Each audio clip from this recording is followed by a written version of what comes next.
Chapter 8. On that day did the king Ahasuerus give the house of Haman the Jews' enemy unto Esther the queen. And Mordecai came before the king, for Esther had told what he was unto her. And the king took off his ring, which he had taken from Haman, and gave it unto Mordecai. And Esther set Mordecai over the house of Haman. And Esther spake yet again before the king, and fell down at his feet, and besought him with tears to put away the mischief of Haman the Agagite, and his device that he had devised against the Jews. Then the king held out the golden scepter toward Esther. So Esther arose and stood before the king, and said, If it please the king, and if I have found favor in his sight, and the thing seem right before the king, and I be pleasing in his eyes, let it be written to reverse the letters devised by Haman the son of Hammedatha the Agagite, which he wrote to destroy the Jews which are in all the king's provinces.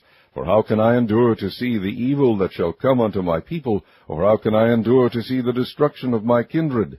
Then the king Ahasuerus said unto Esther the queen, and to Mordecai the Jew, Behold, I have given Esther the house of Haman, and him they have hanged upon the gallows, because he laid his hand upon the Jews. Write ye also for the Jews, as it liketh you, in the king's name, and seal it with the king's ring.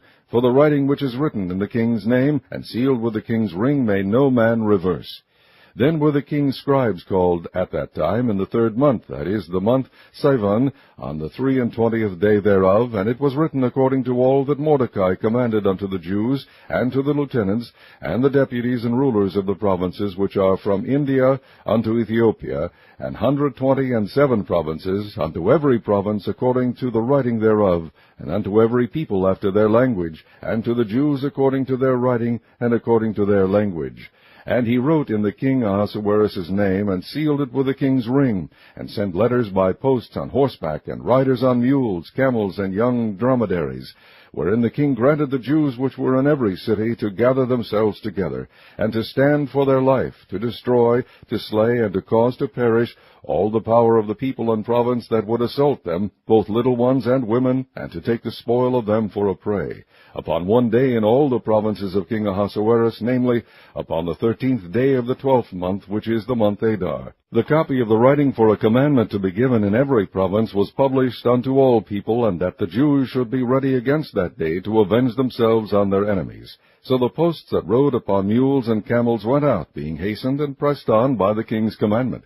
And the decree was given at Shushan the palace. And Mordecai went out from the presence of the king in royal apparel of blue and white, and with a great crown of gold, and with a garment of fine linen and purple.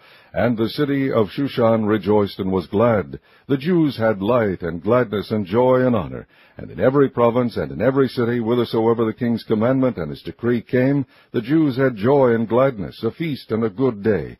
And many of the people of the land became Jews, for the fear of the Jews fell upon them.